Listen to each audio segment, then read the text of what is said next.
When you guys started, like you and your brother, I know besides being fans and going to the, being able to get into these shows, what was then and what is now like your main mission with your show? Like, what do you, for the fans, because there's a lot of us fans that have been around the whole time and we recognize the sport and we know what's going on, but this sport, it seems to always be bringing in new people.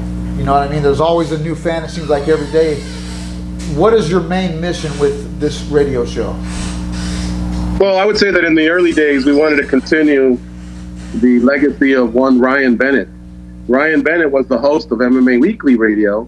And so, I talked about 1993 and falling in love with the sport. And so I kept up with it, even through the dark ages. And then I found a podcast called MMA Weekly Radio. That one featured a guy named Ryan Bennett, who was actually from Central California as well, San Luis Obispo, so more on the coastal side, and then Frank Trigg. So I would be in their chat room. I loved their show. They talked to all the big stars, including Dana White and Joe Silva. Joe Silva, the matchmaker, who after doing appearances there, he never really did any more interviews. But it was the accessibility to the athletes. As a fan, it was really cool. You could call in and ask a question, and when they went on the road, just like you guys are right now, they would actually tell their fans, hey, come on down. We're at this hotel or at this bar or whatever. And so my brother and I would go down, and that's how we kind of got to know Frank. And then in 2006, May 31st of 2006, Ryan was taking his family to Las Vegas. He lived in Utah at the time, and he tragically passed in a car accident. And so us fans were left without a show, basically, because he was the host and Frank Trigg was the co-host. And I remember after about 3 months of mourning, and I think finally we approached Trigg and said, hey, look, what's the plan for the future of the show? And he dilly-dallied with a few ideas, but he just couldn't come to an agreement with any other hosts. And by then we had kind of befriended him a little bit, and my brother suggested, why don't you host it? And so I thought, I've never done something like that before. And I wasn't really warm to it at first, but I think one thing I told myself a long time ago, Tom, was I'll try anything and not be scared to fail rather than not try something and have the regret, So I thought I would love it. And Frank, I think, he perked up because he thought the same way Ryan, a professional broadcaster, groomed me, a professional fighter with no broadcasting experience, I will now groom George and Goes, Because now, by then, Frank had 4 years under his belt with Ryan. They had done 1,000 shows. And if you'll recall, Frank was the co-host on Pride Fighting Championships with Mauro Ranallo.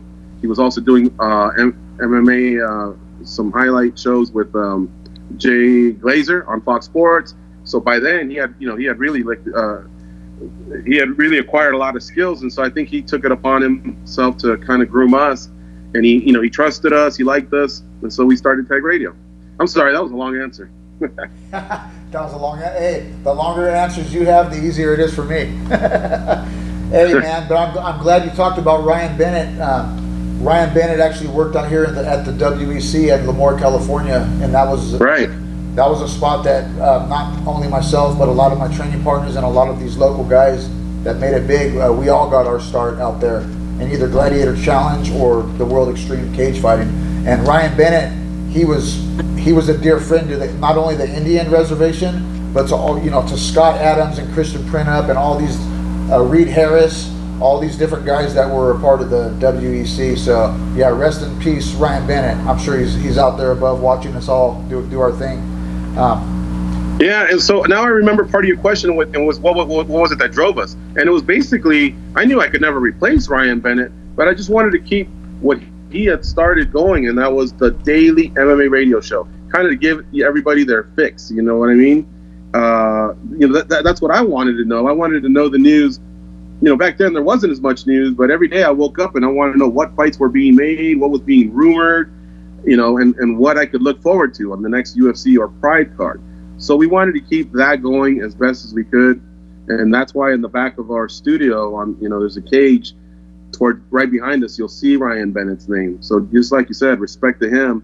And then in the later years, I guess what we've always said was it was like a unofficial little